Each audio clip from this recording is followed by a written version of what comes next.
वज़ीर-ए-आज़म साहब का मैंने इंटरव्यू किया जी। तो उन्होंने मुझे कहा, मैंने उनसे पूछा कि आपने पाकिस्तान के लिए ऐसा क्या किया है जो आप चाहेंगे कि भाई याद रखा जाए हमेशा। तो उन्होंने मुझे कहा जी पाकिस्तान को मैंने डिफ़ॉल्ट से बचाया। अच्छा, अब ये भी मैं दावा चाहूँगा कि आपके सामने ये भी खुले कि किस तरह से हुआ या वज़ीर-ए-आज़म की कोशिशें इसमें क्या होती हैं। उस वक्त जो 10, 12, 14 दिन कशमकश थी कि अभी हो रहा है एग्रीमेंट, ये हो रहा है वो हो रहा है, तब हो क्या रहा था, कहानी क्या है? तब हो यही रहा था कि एक तरफ या उनके तहफ़्फ़ुज़ात क्या थे, वो क्या बात करते थे? IMF के उस वक्त बुनियादी तहफ़्फ़ुज़ात ये थे कि माजी में फ़ारूक साहब मैं अगर कॉन्टेक्स्ट बताऊं तो 21 या 22 कंडीशंस लेके इस दफ़ा IMF वाले आए थे 2022 में। ठीक है। माजी में ये होता था कि हम उनमें से 2 या 3 शराइत के ऊपर भी थोड़ी सी प्रोग्रेस दिखाते तो IMF कहती थी लो पैसे। बिल्कुल ऐसा। ठीक, इस दफ़ा हमने उनको 11-12 शराइत के ऊपर, जिसमें से ये पेट्रोलियम की लेवी की भी शर्त है, FBR के टैक्सेस की भी शराइत है कि FBR अपने आप को डिजिटाइज करे, इतने टैक्स कलेक्ट करे, ये सब शराइत में से हमने पहले 7-8 पूरी की, फिर 13-14 पूरी की, फिर एंड पे वो 16-17 पे भी कहते थे कि इस दफा पूरी 21-22 पूरी करोगे तो हम आएंगे। अब उसको कुछ लोग कहते थे कि ये अमेरिका से जो बाइडेन के दौर में हमारी दूरी की वजह से हो रहा है कि वो पाकिस्तान को IMF पैसे नहीं देना चाहता, कि पहले तो थोड़ी सी शर्तों पे भी दे देते थे। ठीक है। इस दफा वो कह रहे थे एक एक शर्त पूरी करो, एक भी शर्त अगर माइनस है तो पैसे नहीं मिलेंगे। तो एक ग्रो ये कहता था इस्लामाबाद में कि ये अमेरिका से दूरी की वजह से है। दूसरा, और वो अक्सर इल्जाम इमरान खान साहब पे भी लगता था कि बाइडेन के दौर में इनको फोन नहीं आया, 4 साल इन्होंने पाकिस्तान को अमेरिका से दूर कर दिया, वगैरह वगैरह।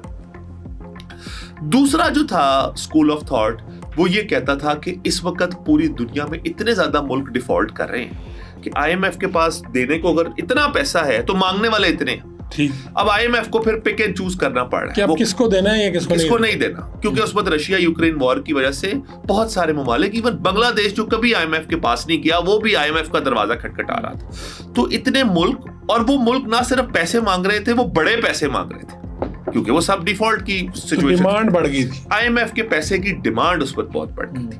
तो इसलिए फिर IMF कहता था कि अब जो हमारी सारी बातें मानेगा हम उसी को पैसे के साथ बात करें। तो उन्होंने एक तरह से उन्होंने स्टेक्स इसके बहुत बढ़ा दिए IMF के प्रोग्राम। तो ये दावा कि मैंने डिफॉल्ट से बचाया, तो उस वक्त यही था कि फिर हुकूमत का खासा ये था, या हुकूमत की कामयाबी मैं ये कहूंगा ये थी कि हुकूमत ने फिर वो 21-22 शराइत पूरी की उस छोटे से अरसे में IMF की। और वो आसान शराइत नहीं है, उसमें बड़े ज्यादा रिफॉर्म्स होते हैं, उसमें बहुत ज्यादा हर सरकार को अपना वोट बैंक तो का सौदा करना पड़ता है। वही हुआ ना नून के साथ, वही हुआ फिर नून ने वो सख्त शराइत मानी और उनका वोट बैंक जो है वो जाया हो गया। तो फारूक साहब यही ट्रेड ऑफ है, यही तो सौदा है हर हुकूमत के लिए कि हुकूमत अच्छी वही है हमारे जैसे मुल्क में जो अपने वोट बैंक का सौदा करके मुल्क को बचा ले।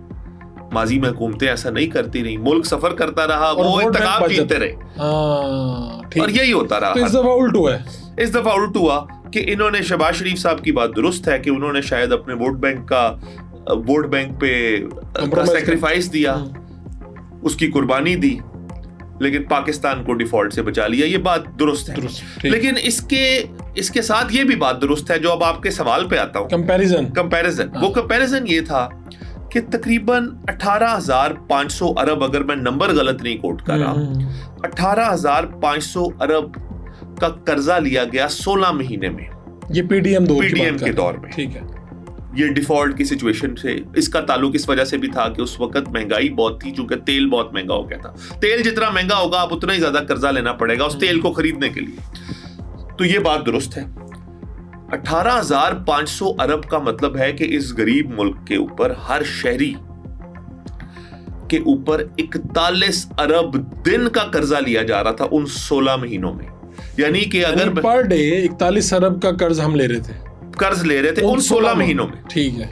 यानी अगर मैं 18,500 अरब को तकसीम करूं 16 महीनों पे, और 16 महीने में जितने भी दिन बनते हैं उस पे, तो 41 अरब दिन का कर्जा हम ले रहे थे उस दौर में। ठीक हो गया। अच्छा, ये नंबर बिल्कुल सेम है PTI के दौर में, दिन वाला नंबर नहीं, टोटल नंबर। अच्छा, 18,000 अरब PTI के दौर में भी लिया गया, लेकिन 3.5 सालों में। लेकिन वो 3.5 साल, 3 साल 9 महीने में लिया गया। अब वो 3 साल 9 जी 16 माह में।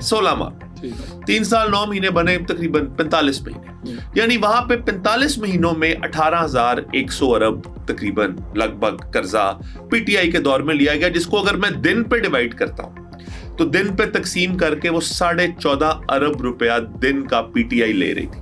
41 अरब वर्सेस 14.5। ठीक।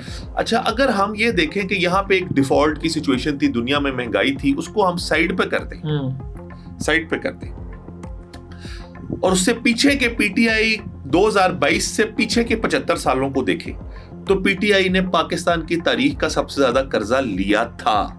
यानी कि वोट ऑफ नो कॉन्फिडेंस के टाइम पे जो बात की जाती थी वो गलत नहीं थी। यानी पीटीआई ने अपने 3.5 सालों में उससे पहले जितनी भी हुकूमतें आई थी उन सबसे ज्यादा कर्जा लिया था।